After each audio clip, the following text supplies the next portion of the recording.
I'm pleased to support the USA Science and Engineering Festival, and I encourage my colleagues to join me in this support. And at this time, I yield to Mr. Bilbray as much time as he may consume. Gentleman's recognized. Thank you, Madam Speaker. Madam Speaker, I rise today to offer a resolution to support the inaugural U.S. Science and Energy Festival to be held here in Washington, D.C., and more importantly, to be held in 49 other locations across this country between October 10th and October 24th. Because I say more importantly is the fact that sometimes those of us in Washington forget that we are the capital of the nation, but we are not the nation. The foundation of this concept of our federal republic is to make sure that we represent those communities out in throughout this nation, not just here in D.C. This festival is actually going to be centered here in D.C. and in 49 other locations, and I think it is one of those bipartisan efforts that I'd like to thank my colleagues, those such as Chairman Gorton, Pete Olson of Texas, Kathy Morris Rogers, and even Brian Baird of Washington, our two colleagues from Washington. This is a unique opportunity for thousands of Americans to learn more about science and engineering from exhibits, participation, demonstrations, performances, discussions. For those of us in San Diego who firsthand witnessed a wonderful event that we had in 2009, the inaugural event at San Diego Science and Energy Festival that attracted over 500,000 participants. We're really kind of excited for the rest of the nation to experience this.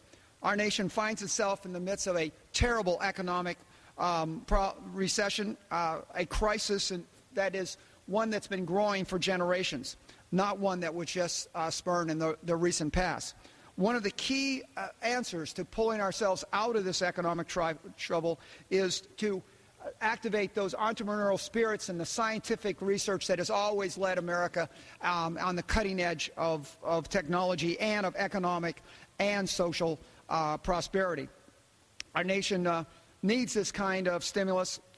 Frankly, I think the U.S. Science and Festival, United States Science Festival, is a great opportunity and can help the private sector work with the public sector. In fact, I think the latest I saw that there was millions of dollars being put into this by the private sector because they see how important this investment of not just money but of minds and creativity is going to be for all of us. Madam Speaker, I think that we can recognize that though we have been successful in the past, only if we recognize that science, math, technology is going to be essential for a prosperous future. I think that we can look at each other and say, maybe we need to spend more time focusing on those things that we have taken for granted for much too long. I'm happy to say, I think culturally, America is waking up to the fact that science is cool, that science is a neat thing to be involved with.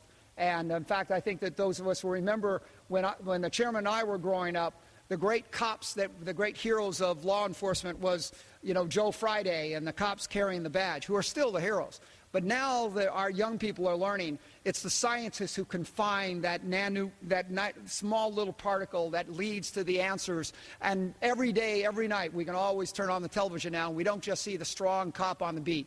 We see the scientists in the laboratory being our heroes. Hopefully this will help to continue to grow the culture that being smart is cool, being a scientist is something to aspire to be.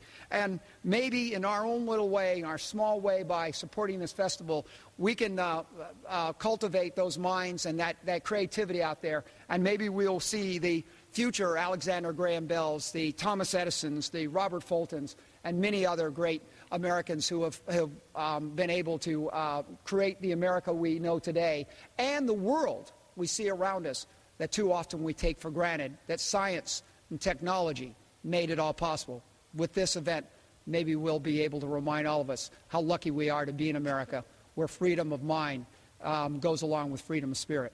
Thank you very much, and I yield back.